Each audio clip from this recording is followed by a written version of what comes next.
Hi and welcome to my channel. இன்றைக்கி நம்ம பார்க்குறதுங்க ஆலு போர்த்தா. நல்லா காரசாரமாக இருக்குங்க. நல்லா சளி பிடிச்சவங்களுக்கு, ஃபீவர் வந்தவங்களுக்குலாம் கொடுத்தோன்னு வைங்க, சூப்பராக இருக்குது சாப்பிட்றதுக்கு. இது நான் கொஞ்சம் காரம் அதிகமாக போட்டிருக்குறேங்க. உங்களுக்கு காரம் எவ்வளவோ அதுக்கு தகுந்த அளவுக்கு நீங்கள் மிளகாய் கம்மி பண்ணிக்கோங்க.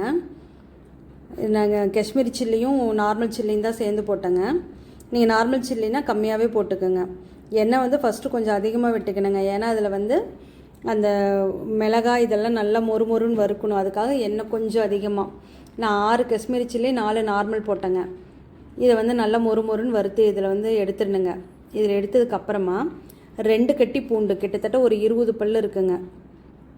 அதையும் நல்லா கோல்டன் ப்ரௌன் கலரில் நல்லா அதை இது வறுத்துடணுங்க. எண்ணெயிலே நல்லா வணக்கி அதையும் எடுத்துடணுங்க. இப்போ பாருங்கள், நல்லா கோல்டன் ப்ரௌன் ஆகிடுச்சு. இப்போ இதையும் எடுத்துட்டுங்க.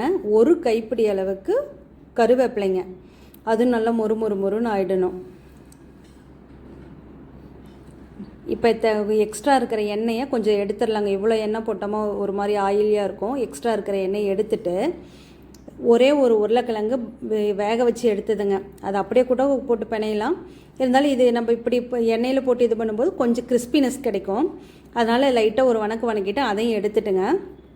இப்போ வெங்காயம் 2 வெங்காயங்க, பெரிய வெங்காயம் 2 வெங்காயம் நீல வாக்கில் அரிஞ்சுது லைட்டாக ஒரு வணக்கிட்டுங்க. கொஞ்சம் கலர் இந்த அளவுக்கு சேஞ்ச் ஆனதுக்கப்புறமாங்க 2 தக்காளி அதையும் போட்டுட்டுங்க. இது 2 நல்லா மேஷ் ஆகணும். நல்லா ஒரு மாதிரி கொலன்னு வரணும். அப்போ தான் அது நமக்கு அந்த போர்த்தோ நல்லா இருக்கும்.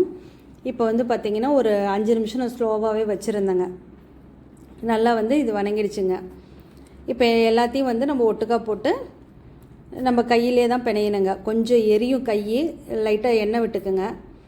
இப்போ பார்த்திங்கன்னா மிளகாங்க, அந்த மிளகாயில் உப்பு தேவையான அளவு உப்பு போட்டுட்டுங்க. இதிலே கருவேப்பிலை, இது பூண்டு அதையும் போட்டு எல்லாத்தையும் நல்லா மேஷ் பண்ணிவிட்டுங்க. நம்ம வணக்கி வச்சுருக்கிற வெங்காயம் தக்காளி அதையும் இதிலே சேர்த்திடணுங்க. இப்போ இது எல்லாத்தையும் ஒட்டுக்காக கலக்கிட்டு நம்ம பாயில் பண்ணி வறுத்து வச்சுருக்கிற இல்லைங்க உருளைக்கிழங்கு, அதையும் இதில் சேர்த்திடணுங்க. அதையும் போட்டுட்டு உருளைக்கிழங்கு கட்டியாக இருக்கக்கூடாதுங்க, நல்லா மேஷ் ஆயிடணும். அப்போ தான் சாப்பிட்றதுக்கு நல்லாயிருக்கும். இது எல்லாத்தையும் இது பண்ணிட்டு பெரிய வெங்காயம் சின்ன சைஸுங்க, அது பொடியாக அரிஞ்சு அது கொத்தமல்லி தலைங்க, அதையும் போட்டுட்டு இப்போ நம்ம சாப்பாட்டில் போட்டு பிணைஞ்சி சாப்பிட்டா சூப்பராக இருக்குங்க. சாப்பிட்டு பாருங்கள், செஞ்சு பார்த்துட்டு எப்படி இருக்குதுன்னு சொல்லுங்கள். லைக் பண்ணுங்கள், ஷேர் பண்ணுங்கள், கமெண்ட் பண்ணுங்கள். தேங்க்யூ ஃபார் வாட்சிங்.